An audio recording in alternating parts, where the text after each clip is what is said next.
Böyük şirk və onun növləri haqqında danışaq. Böyük şirk nədir?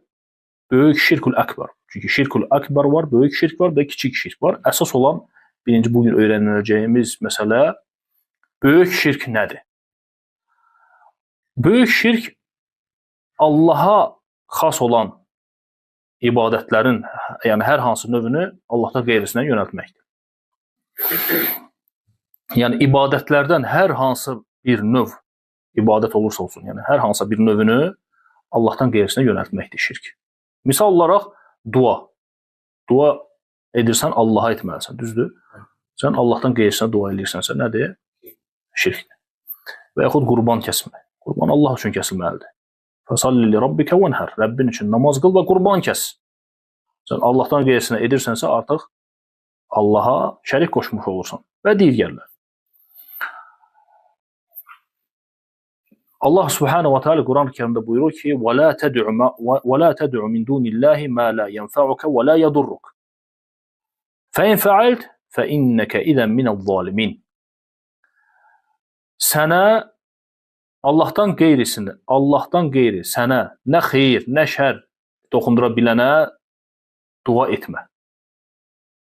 Əgər belə etsən, zalimlardan olarsan. Yəni müşriklərdən olarsan. Çünki şirk ən böyük zülmdür. Və Peyğəmbər sallallahu aleyhi və səlləm buyurur ki, ən böyük günah Allaha şərik qoşmaqdır.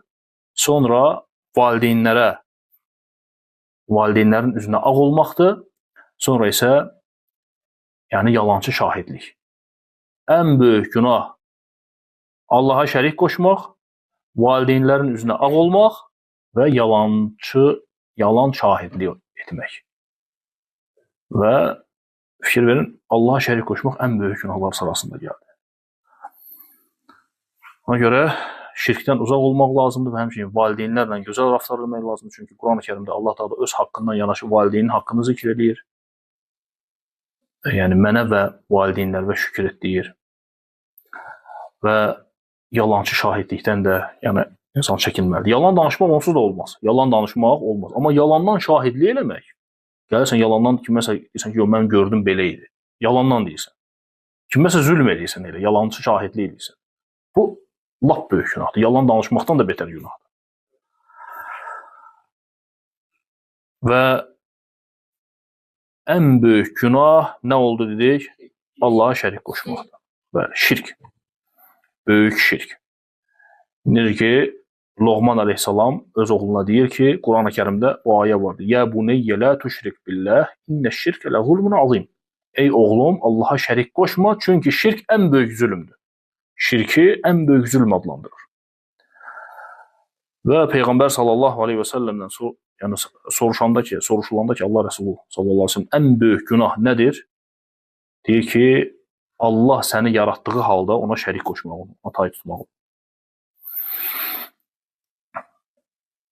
Və bu ümmətdə, müsəlmanların içində, özünü İslama nisbət edənlər, müsəlmanların içində şirk varmı? Bizim ümmətimizdə şirk var, yoxsa yoxdur? Heç kəs şərik qoşmur, hə? Yəni, baxsın müsəlmanlar da, yəni, heç kəs şərik qoşmur, hamısı həm də yaxşıdır, değil mi? Ümumiyyətlə, ola bilər də, bəzi adamlar başlayır. Qoşulur. Hətta bu ümmətin içində Allaha şərik qoşurlar. Müsəlman deyir, özünə İslama nisbət edir. Müsəlmanam deyir, amma baxırsan ki, Allaha şərik qoşur. Bu ümmətdə də deməli var. Allaha şərik qoşmaq da digər ümmətlərdə deyil, bu ümmətdə də var. Ona görə Allah Teala Quran-ı Kerimdə buyurur: "Və mə yu'minu əksəruhum billahi illə və hum müşrikun." Onların əksəriyyəti yalnız Allaha şərik qoşaraq inanarlar. Onların əksəriyyəti Allaha şərik qoşaraq inanarlar. Fikir ver. Allaha şərik qoşaraq iman gətirərlər. Və Allah Resulü sallallahu aleyhi və səlləm buyurur ki, وَلَا تَقُومُ السَّاعَةُ حَتَّى تَلْحَقَ قَبَائِلُ مِنْ أُمَّتِ بِالْمُشْرِكِينَ وَحَتَّى تَعْبُدُ الْأَوْثَانِ. Ümmətimdən qəbilələr müşriklərlə birləşməyincə və bütlərə ibadət etməyincə qiyamət qopmaz deyir. Fikir ver, Allah Resulü sallallahu aleyhi və səlləm deyir ki, ümmətimdən qəbilələr, bəzi qəbilələr müşriklərlə birləşməyincə, müşriklər yəni Allaha şərik qoşanlar və bütlərə ibadət etməyincə qiyamət qopmayacaq. Deməli olacaq. Deməli bu ümmətdən də Allaha şərik qoşanlar var. Və Allahdan qeyrilərinə, ölülərə, qeybdə olanlara dua etmək də nədir? Böyük şirkdir. Necə ki Allah Teala Quran-ı Kərimdə buyurur ki: "İn təd'uhum la yesma'u du'aakum." Sən onlara dua etsən, onlardan nəsə istəsən, dua etsən, onlar sənin duanı eşitməzlər. "Walau sami'u mastajabu lakum." Eşitsələr belə sizə cavab verə bilməzlər.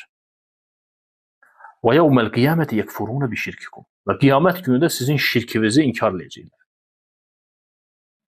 Fikir ver. Şirk adlandırdı. Ölülərdən nəsə istəmək barəsində nə deyir? Deyir ki, onlar sizin duanızı eşitməzlər, eşitsələr belə cavab verə bilməzlər. Qiyamət günü nə olacaq? Qiyamət günü şirkinizi etdiyiniz bu şirki inkar edəcəklər. Fikir ver. Həmin o məsələni şirk adlandırdı Allah Teala. Ölülərdən nəsə istəmək.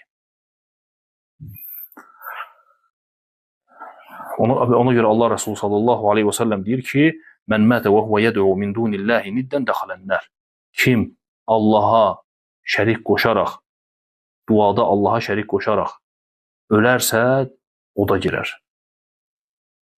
Allahdan qeyrisinə dua edirsən, şərik qoşursan Allaha, bu halda ölsə, deyir, cəhənnəmə daxil olur, o da girər. Və dua ibadətdirmi? Bəli. Keçən dərs dedik ki, ibadət nədir? Allahın sevib və razı qaldığı. Allahın sevib və razı qaldığı bütün əməllər, zahiri, daxili, dillə dediyin, hər bir əməl. Duandan Allah razıdır yoxsa yox? Razıdır ki, əmr eləyir. Və qalə rabbukum ud'uni estecib lakum. Rəbbiniz dedi ki, mənə dua edin, sizin duanıza cavab verim. İllellezine yestekbiruna an ibadati sayadkhuluna cehenneme daxilin. Mənə ibadət etməkdə təkəbbürlük göstərənlər cəhənnəmə zəlil olaraq girəcəklər. Duanı ibadət adlandırdı və əmr elədi bizə dua eləyin, Allahdan istəyin. Digər ayələr var bu haqda, inşallah oxuyacağıq. Və Peyğəmbərimiz sallallahu aleyhi və səlləm deyir ki, "Dua huvel ibadə." Dua ibadətdir.